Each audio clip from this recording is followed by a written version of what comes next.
আমি কয়েকটা গাইডলাইন শুধু দেবো যে পরীক্ষাটা কিভাবে দেবে এবং সৃজনশীল তোমাদের সব সাবজেক্টে আছে। সৃজনশীলের উপর আমি একটা বক্তব্য রাখবো। এই দুটি পর্যায়ে আমার বক্তব্য থাকবে। প্রথম কথা হলো যে একটি আমাদেরকে মনে রাখতে হবে, তোমাদের সবাইকে মনে রাখতে হবে যে তোমরা যে পরীক্ষাটা দিচ্ছ, তোমরা যে স্মৃতিগুলো ধারণ করেছো, তোমাদের খাতাতে তোমাদের ছবি থাকবে না, তোমাদের নাম থাকবে না। এই যে এই ধরনের শীটের মধ্যে তোমরা কতগুলো ডিজিটাল নাম্বারে রূপান্তরিত হবে। তোমার নাম্বার এত, তোমার নাম্বার অত হবে, তাই না? তোমাদের কেউ চিনবে না। অতএব কি চিনবে? খাতা চিনবে। খাতা চিনতে গেলে একটি ভালো খাতা নির্মাণ করার কলা কৌশল তোমাদেরকে জানতে হবে। যদি খাতাটি সুন্দর হয়,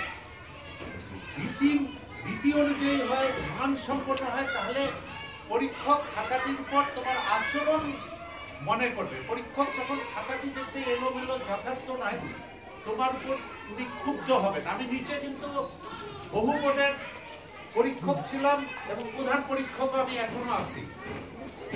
অতএব আমি তোমাকে বলতে পারি তোমার আচরণটি ফুটে উঠবে তোমার খাতার উপরে। এই জন্য তোমাদেরকে খাতা নির্মাণের কলা কৌশল সম্পর্কে জানতে হবে। আমার এই বক্তব্যের মধ্যে খেয়াল করবে যে অনেক তথ্যই তোমরা নিজেরাই জানো, হয়তো নতুন কোনো তথ্য নাও পেতে পারো। যারা ওই তথ্যগুলো জানো তাদেরকে আমি স্মরণ করিয়ে দিচ্ছি, আর যারা জানো না তারা শুধু এটা মনে রাখার চেষ্টা করবে। প্রথম কথা, পরীক্ষার আগের রাতের বেলা তাড়াতাড়ি ঘুমোতে যেতে হবে।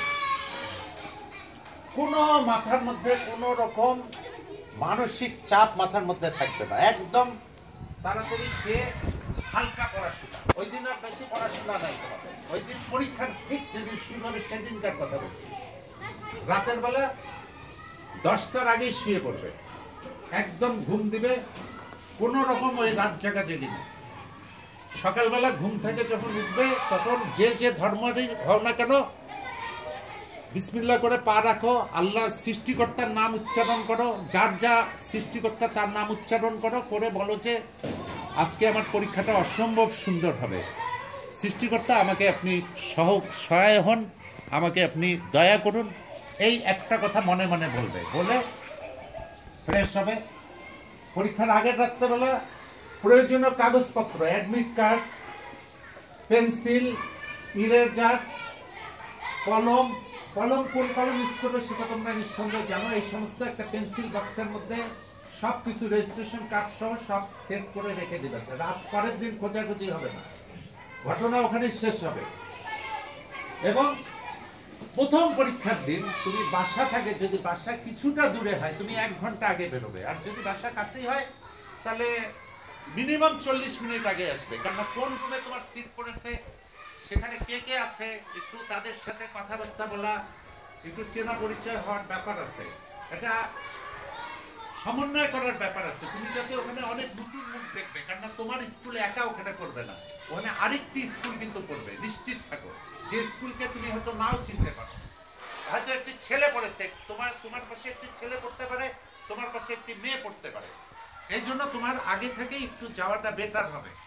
যে তুমি পরীক্ষার হলে যথা নিয়মে বসবে, বসে তার আগেই তোমাদের যদি কারো টয়লেটের কোনো প্রয়োজন হয় আগে থেকেই টয়লেট করে আসবে। এটা কিন্তু পরীক্ষার সময় ভুলেও সময় নষ্ট করা যাবে না। এই টয়লেট যাওয়ার আকাঙ্ক্ষা মাথার মধ্যে থেকে বিলুপ্ত করতে হবে। তোমাদেরকে মনে রাখতে হবে যে আমি পরীক্ষা দিতে আসছি, কোনো রকম ভাবে সময় আমি নষ্ট করব না। এরপর কি করতে হবে?